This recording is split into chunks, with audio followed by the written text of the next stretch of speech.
भक्तों, आज हम महात्मा हनुमान जी महाराज को लंका जाते समय की कथा का श्रवण करेंगे।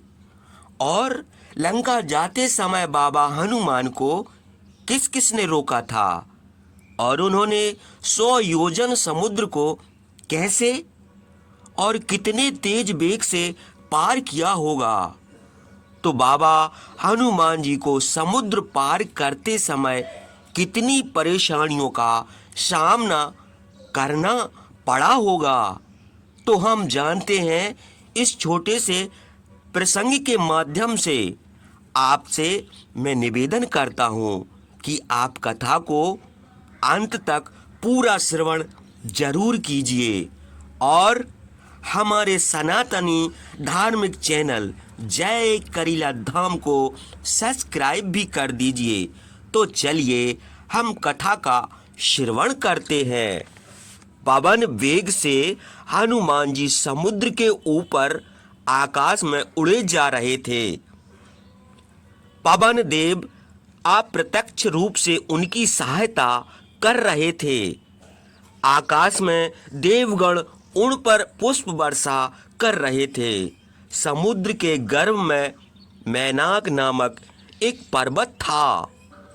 समुद्र ने उससे कहा, हे मैनाक, पवन पुत्र हनुमान रघुवंश शिरोमणि श्री रघुनाथ जी के कार्य के लिए लंका जा रहे हैं। तुम अपना आकार ऊपर नीचे और चारों दिशा में फैला सकते हो। मैं तुम्हें आज्ञा देता हूँ कि तुम समुद्र के गर्भ से ऊपर उठो और हनुमान जी को थोड़ा विश्राम करने के लिए कहो। इस प्रकार कोई यह नहीं कहेगा कि समुद्र ने श्री रघुनाथ जी के कार्य में सहयोग नहीं किया। समुद्र की आज्ञा पाकर मैनाक पर्वत आकाश की ओर ऊंचा उठ गया और तीव्र गति से जाते हुए हनुमान जी के मार्ग में आ गया। हनुमान जी ने समझा कि यह पर्वत उनके मार्ग में बाधा बन रहा है, इसलिए उन्होंने उस पर पद प्रहार करना चाहा। तभी मैनाक पर्वत हाथ जोड़कर हनुमान जी से बोला, हे पवन पुत्र, मेरा आशय तुम्हारे मार्ग में रोड़ा बनने का नहीं है। मैं तो चाहता हूँ कि आप मेरा आतिथ्य ग्रहण करें और कुछ देर यहाँ विश्राम करके आगे जाएं। इस पर हनुमान जी ने कहा, हे मैनाक, तुम्हारा आतिथ्य मैंने स्वीकार कर लिया, परंतु मैं रुक नहीं सकता।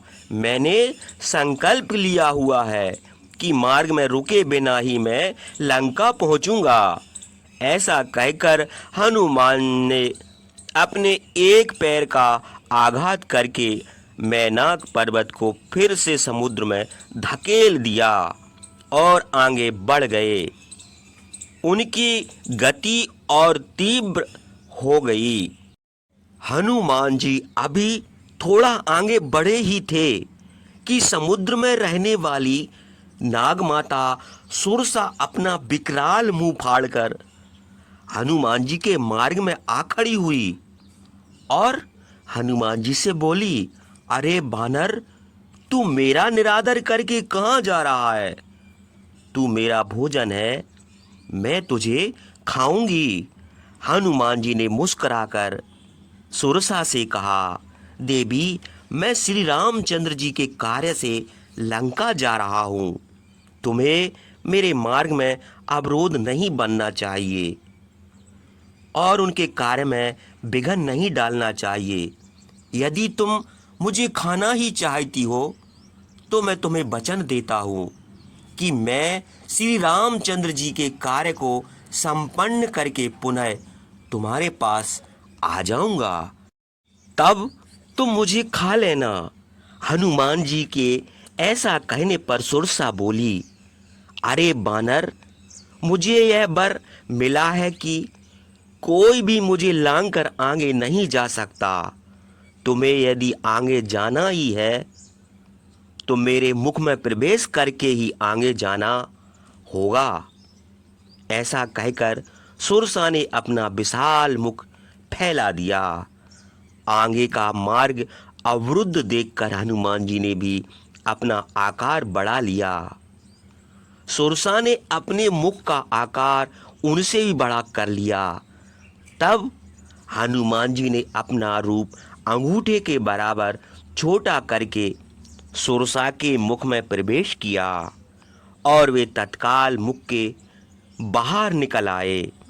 बाहर आकर हनुमान जी ने अपने पूर्व रूप में आकर सुरसा से कहा, हे देवी, मैंने तुम्हारे मुख में प्रवेश कर लिया है। इस प्रकार तुम्हारा वर सत्य हो गया है। अब मैं उस स्थान को जाऊंगा जहां माता सीता विराजमान है। हनुमान जी की चतुराई देखकर सुरसा ने अपने सामान्य रूप में आकर हनुमान जी से कहा, हे कपिश्रेष्ठ, अब मैं तुम्हारे मार्ग में बाधा नहीं डालूंगी। तुम सुखपूर्वक श्री राम के कार्य को संपन्न करने के लिए जाओ। मेरी शुभ कामनाएं तुम्हारे साथ हैं। हनुमान जी एक पल गमाए बिना तीव्र गति से आगे बढ़ गए। वे अभी कुछ ही दूर गए थे कि समुद्र के गर्भ में रहने वाली एक अत्यंत भयंकर सिंह का नामक राक्षसी ने उछलकर हनुमान जी को पकड़ लिया और बोली, अरे, मुझे लांग कर जाने वाला तू कौन है? वह राक्षसी अत्यंत विकट थी। वह पानी पर पड़ने वाली छाया से ही ऊपर उड़ते हुए जीव को पकड़ लेने की क्षमता रखती थी। हनुमान जी समझ गए कि यह अत्यंत दुष्ट राक्षसी है। इससे पहले कि वे अपने बचाव का कोई मार्ग सोचते, उस राक्षसी ने अपने विशाल मुख में हनुमान जी को डाल लिया और सटक गई। परंतु उसके पेट में पहुंचते ही हनुमान जी ने अपना आकार बढ़ाया और उसके पेट को फाड़कर बाहर निकल आए। सिंह का वध करके वे पुनः आकाश में उड़ने लगे। सिंह का विशाल शरीर समुद्र के गर्भ में समा गया। जिस समय हनुमान जी लंका के करीब पहुंचे तो उन्होंने सोचा कि उनके इस विशाल शरीर को देखकर कहीं राक्षसगण भयभीत न हो जाएं। ऐसा सोचकर उन्होंने अपना आकार छोटा कर लिया और अपने सामान्य रूप में आकर धीरे से लंका की धरती पर उतर पड़े और त्रकूट पर्वत पर खड़े होकर हनुमान जी ने लंका नगरी की शोभा को देखा। लंका नगरी के चारों ओर गहरी खाई थी। समस्त राजभवन स्वर्ण पत्रों से मढ़ित थे। विशाल परकोटे थे और सर्वत्र भव्य भवन दिखाई पड़ रहे थे।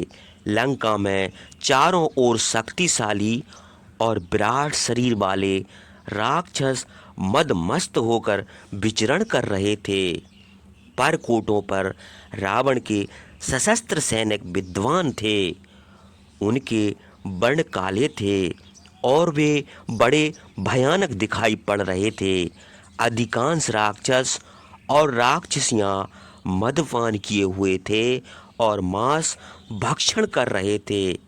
लंका के परकोटों के बाहर भयानक वन थे और नगर में प्रवेश के लिए भारी भरकम दरवाजे थे। उन दरवाजों पर भी सशस्त्र राक्षसों का पहरा था। लंका में कोई भी घर संपदा विहीन दिखाई नहीं पड़ता था। सभी संपन्न और बलशाली थे। हनुमान जी ने सोचा कि लंका में प्रवेश करने का यह समय उचित नहीं है। रात्रि में जब ये राक्षस मदपान और विलास कृत्यों से थक कर हार कर सो जाएंगे, तब मैं लंका में प्रवेश करूंगा और सीता जी की खोज करूंगा। ऐसा सोचकर हनुमान जी त्रकूट पर्वत पर ही समय बिताया और रात्रि का तीसरा पहर होने की प्रतीक्षा करने लगे। जय जय श्री राम, जय जय श्री राम।